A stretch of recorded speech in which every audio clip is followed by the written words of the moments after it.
Right guys, here's another quick one for you. So I decided, I was watching a couple of videos, let me remove this. I wanted to do the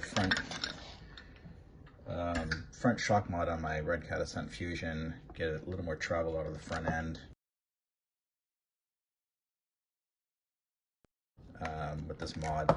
I'll link the video. It's not my video, it's somebody else's video, but it's really quick and easy. Just it involves removing the internal spring from the shocks at the front.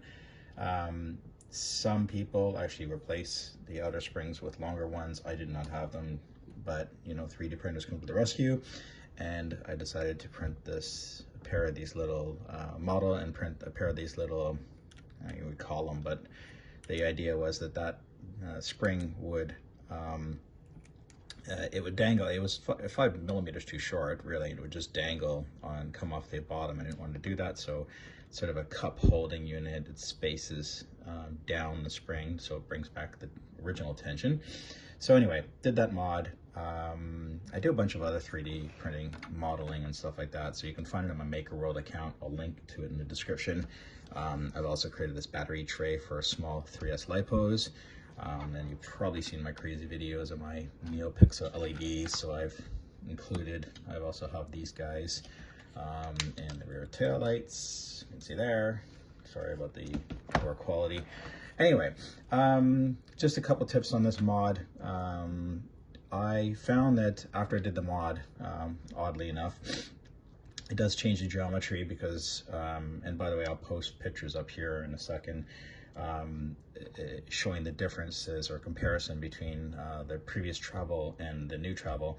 There's about 13 millimeters gained in extra length on the travel on these guys. So, but I did notice that when I did the mod, you know, it was oddly sitting off kilter. So it looked as if one shock didn't have, like maybe I missed removing something or whatnot, but it was the same spring, same length in each shock.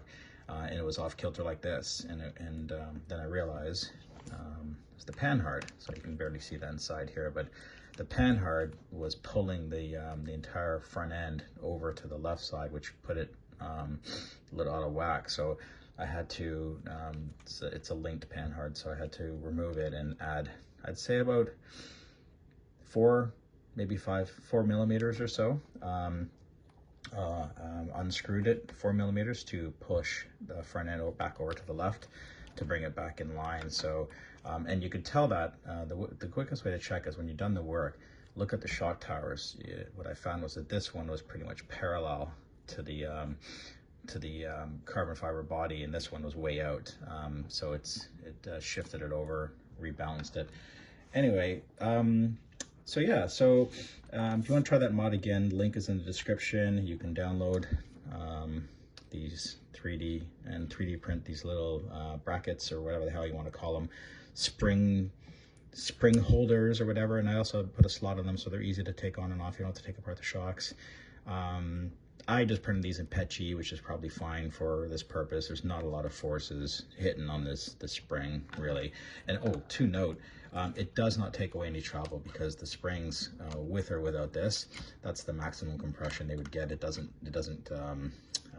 stop that from, it doesn't change that, because the spring is still compressing up inside these guys as well. There's an overlap here. I'm not sure you can see it in the picture, but there's an overlap there.